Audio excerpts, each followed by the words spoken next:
scholarship portal बहुत fresh आउ renewal पिला माने अच्छी तो से आपणकर नेशनल स्कॉलरशिप पोर्टल रे जाइकिना वन टाइम रजिस्ट्रेशन करिकिना से नंबर टे जनरेट करेंगे तो ता प्रोसेस गुड़ा मुझे डिस्कसन करुँची जोटा गवर्नमेंट ऑफ इंडिया इंस्ट्रक्शन अच्छी से सब पिला माने जाइकिना नेशनल स्कॉलरशिप पोर्टल रे से निजक रजिस्ट्रेशन करेंगे तापर आसना स्टेट स्कॉलरशिप पोर्टल रे स्टेट स्कॉलरशिप पोर्टल रे से रजिस्टर ओटीआर नंबरटा देना स्कॉलरशिप अप्लाई करेंगे तो से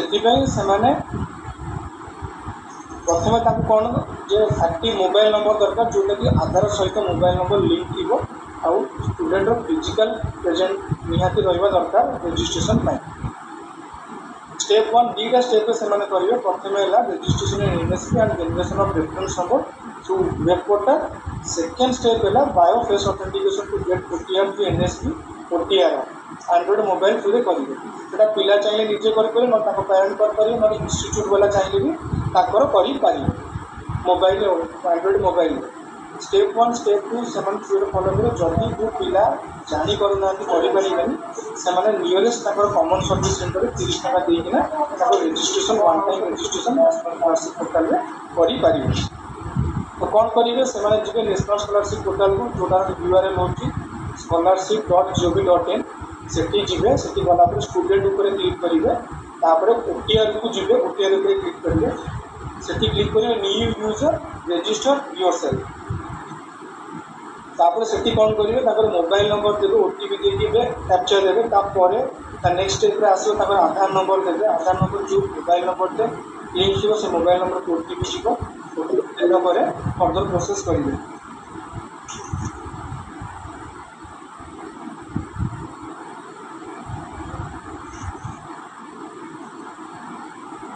तापर यहाँ गलापर टेम्पोरारी नंबर टे जेनरेट हम जोटा कि आपंकर जो नेशनल स्कॉलरशिप ओटीआर ऐप अच्छी से रेफरेंस नंबरटा निहाती दरकार तो से नोट करेंगे नंबरटा दीटा आप्लिकेसन डाउनलोड करेंगे गोटे एनएसपी ओटीआर आप्लिकेसन आ गोटे आधार फेस आरटी दीटा आप्लिकेसन एंड्रॉइड मोबाइल रन करेंगे रन कराला नेशनल स्कॉलरशिप ओटीआर आप्लिकेसन को जीवे जो थर्ड स्टेप अच्छी केवाईसी बाय फेस ऑथेंटिकेशन सेटा को क्लिक करेंगे ताको जो रजिस्ट्रेशन टेम्पोरारी रजिस्ट्रेशन नंबर मिलता से रजिस्ट्रेशन नंबरटा को ये रेफरेंस नंबर पकेबे सेंड ओटीपी क्लिक करेंगे आधार सहित जो मोबाइल नंबर लिंक थी से मोबाइल को ओटीपी जीव तापर नेक्स्ट मारे नेक्स्ट मारे प्रोफाइल डिटेल्स लिखेब तापर जी प्रोसीड फॉर फेस ऑथेंटिकेशन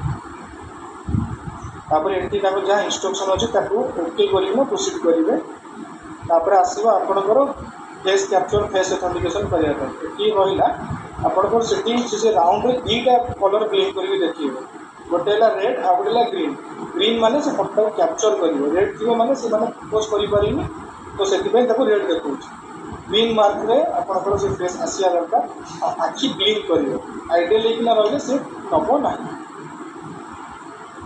तापर यहाँ नेक्स्ट प्रोसेस गला वन टाइम रजिस्ट्रेशन नंबरटा मिले आपको से नोट करना रखिए नंबरटा तीनटा रिजन माने इश्यू हो पाए गोटे है जदि एनएसपी ओटीआर आप्रे जो कैमेरा परमिशन दे नथिबे कि कैमेरा रे किसी फॉल्ट थी सेकेंड है जदि किसी लाइट कम थी कि इंटरनेट स्पीड नथिबो थर्ड है आधार जब बायोमेट्रिक लॉक करथिबे से केस रे से माने करि परियो नहीं जिन सब चेक करेंगे यदि आधार बायोमेट्रिक लॉक थी जो तले जो लिंक अच्छे से लिंक जाकि चेक करेंगे आधार बायोमेट्रिक लॉक अच्छी ना तापर जदि गोटे पिला मान से भूली जाए तार ओटीआर नंबर तो नो योर ओटीआर से स्कॉलरशिप पोर्टल एनएसपी को जाइकिना चेक करें आधार नंबर देकिना ओटीपी दब ओटीपी देला तार रेफरेंस नंबर से जानी पारे तार डाउट रहा ओटीआर प्रोसेस विषय में